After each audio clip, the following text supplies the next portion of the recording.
To Free Speech Nation. The Cass report, published on 10th of April, looked at gender identity services for under-18s in NHS England and found there was remarkably weak evidence for them to be given treatments such as puberty blockers. The report also made a series of recommendations, but concerns are now emerging that attempts are being made to block the implementation of these measures, notably in the therapeutic professions. Dr. Carole Sherwood, from the campaigning group Save Mental Health, has been tracking the apparent ideological capture of mental health care services in the UK, and she joins me now. Welcome to the show. Thank you. So, Carole, let's just start. We all know about the Cass review. We've covered it quite extensively on this show and how significant it is for children's health. But there have been concerns that a number of institutions and bodies are not implementing the findings. This is the case with mental health, am I right? I think what is happening, because it's only 2 months since the Cass review was published, what is concerning is the kind of response that we're getting from the main bodies. We're getting a mixed response on one hand and we're getting no response on the other. So we don't actually know what's happening. And Dr. Cass actually said in her review that these bodies that have previously ducked their responsibility in ensuring that everyone working in this field is treating these young people as they would any other, and they have to come together to provide leadership and guidance. So you'd expect when the review was published, they would actually do something positive and greet it. So let me give you 3 examples, if I may, of what has happened. So, firstly, the BACP, this is the British Association for Counselling and Psychotherapy. No response. Nothing on their website, nothing in their emails to members, nothing in their journal, Therapy Today. They're still reviewing books about gender identity, and they've got blogs up about gender-affirming care. So a member of the BACP contacted them and said, why? Why haven't you responded to this? And the response they got, this is from a senior person in the BACP, is the findings of the Cass review are primarily about medical pathways and interventions. Its members have no role in either. And where counselling is mentioned in the report, it focuses on the provision of fertility counselling, which is provided by the NHS. This is not true. Well, let's just clarify this, because I think a lot of people are going to be thinking, well, why are the findings of the Cass review, which is about paediatric care, relevant to this mental health service? Can you explain why it's so important? Yes, of course. Previously, what was being provided, for example, at the Tavistock GIDS clinic, was something called gender-affirming care, which essentially is just a child would come in and say, I'm born in the wrong body, and they would be fast-tracked down a medical pathway to take hormones in the form of puberty blockers and eventually cross-sex hormones to become the other sex, or surgery, so irreversible surgery, mastectomies and so on. And Cass discredited this, and what she said should be in its place are proper, what they call psychosocial interventions. In other words, you see a psychologist, you're referred to a psychologist who does an in-depth exploration of all the contributory factors to a young child's distress. Right. And it has been shown this could be autism, it could be a manner of different mental health problems. And so it is really important before, there may be children for whom eventually it is something that they want to do, they want to follow this medical pathway.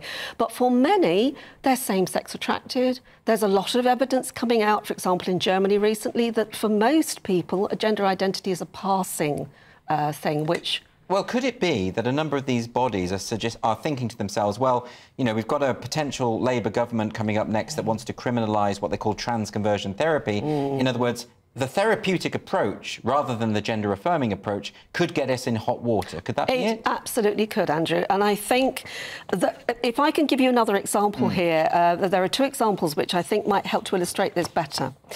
The BPS, which is the British Psychological Society, now, they have a very difficult situation because they have some very prominent clinicians in senior positions who promote gender identity ideology. There's a no-debate policy. Right. They slur dissenters as bigots and so on.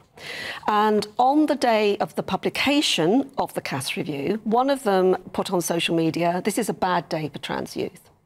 They questioned the findings of the review, they made ad hominem remarks about Dr. Cass herself, but on the same day, the president-elect of the BPS commended Dr. Cass and said, This is a thorough and sensitive review. I wholeheartedly join in her in calling for an end to the deeply concerning public bullying and vilification of professionals working in this challenging area. So that's a very clear statement from this organisation saying that we're not going to tolerate, in fact, or go along with the no debate idea. In other words, we shouldn't be calling people bigots when they raise these points.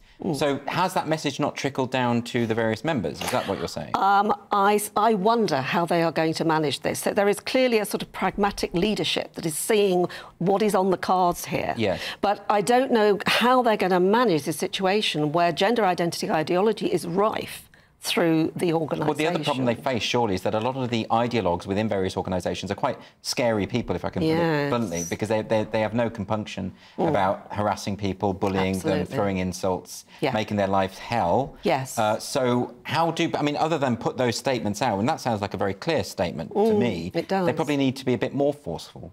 Well, they're going to have to do something because...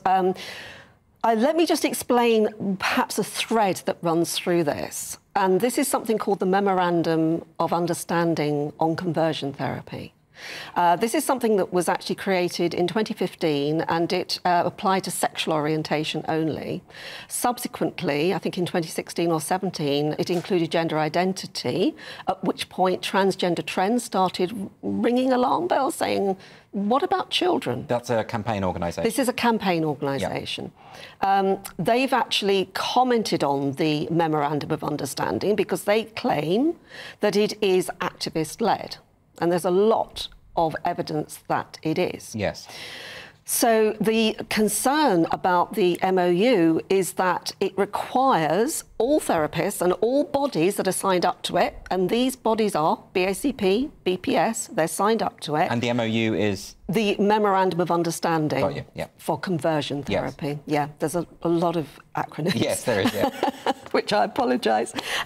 We could talk about this for the whole interview, but if you're interested in finding out more, I would advise people to go to the Transgender Trend website and download the report on the MOU from their website. But this sounds to be very, very important, because if the findings of the Cass review are that basically we have to get back to psychotherapeutic approaches to those who are confused about their gender or their gender identity, what they call gender identity, if that is the case, then it's really essential, is it not, that the various mental health organisations are on board with this and are not internally resisting it for ideological reasons. Absolutely right. But because they are signatories to the Memorandum of Understanding for Conversion Therapy, they are in a really difficult spot.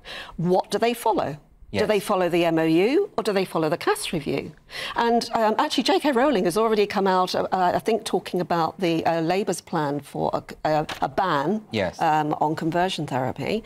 And she's saying, well, but how does that fit with you saying you're going to sign up to the Cass review? So ultimately, we do need some leadership on this, don't we? We need someone to sort of say, well, what exactly do we mean by gender identity? Yeah. Why is it being enshrined in mental health services if they can't define it? Because I've yet to meet someone who can effectively define that. Yeah, absolutely. There are so many questions.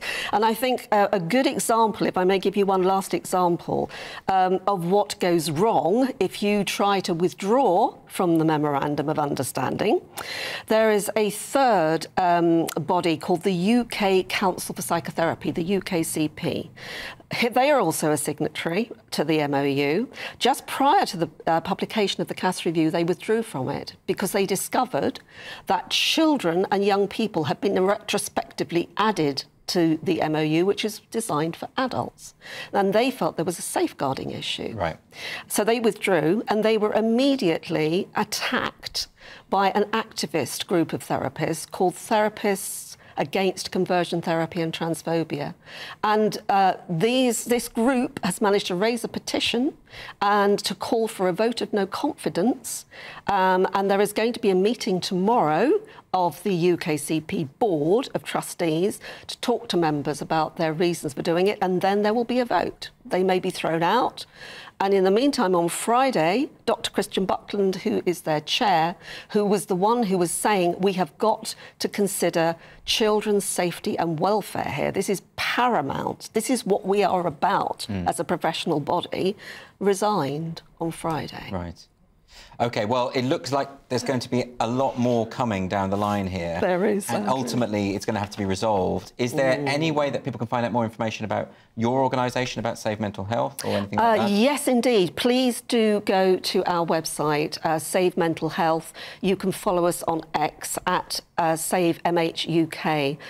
Do please get in touch with us if you want any questions answered. We'd be very happy to do that. OK, fantastic. Well,